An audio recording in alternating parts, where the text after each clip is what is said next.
Hello everyone! Hello mga mamshi ko! Hello mga madam ko! Eto na naman tayo, nagpapapansin! Ayan, gagawa tayo mga madam ng cabbage roll or tuna roll. Bahala kayo kung anong gusto nyong itawag, basta may roll. Oo, pero ito ay version ko. Ewan ko sa version nyo. Meron tayong mga madam dito na cabbage. Yan, repolyo. Binilunch ko na yan mga madam para mamaya ay malambot na siya. Madali siyang i-roll.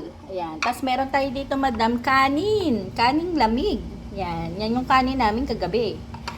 Ayan. Tapos ito madam tuna. Lagyan ko na yan mga madam ng konting asin, konting paminta, at konting sugar. Yan. So, bahala kayo kung ano gusto nyo. Gusto nyo, damihan nyo. Siyempre, iba-iba naman tayo ng panlasa. Pero kukunti lang ang nilagay ko dyan. Meron din tayong mayonnaise. Ayan. At meron tayo ditong nori. Ayan. Siguro familiar kayo dyan sa nori. Masarap yan. Minsan yan lang inuulam ko na.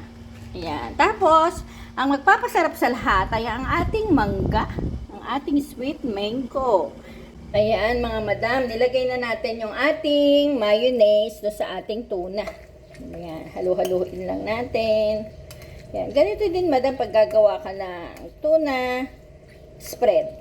Lalagyan mo lang ng mayonnaise, paminta, asin, sugar.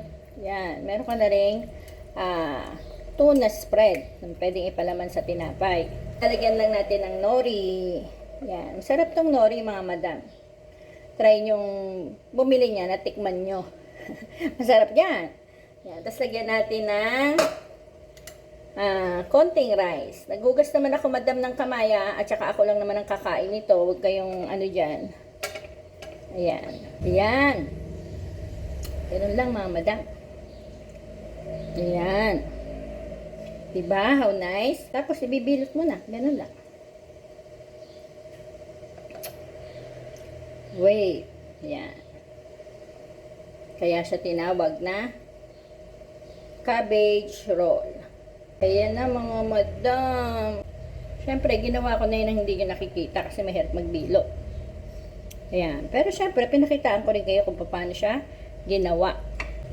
Ayan. Tapos, ito yung ayan na. Ayan na madam ang ating tuna rolls.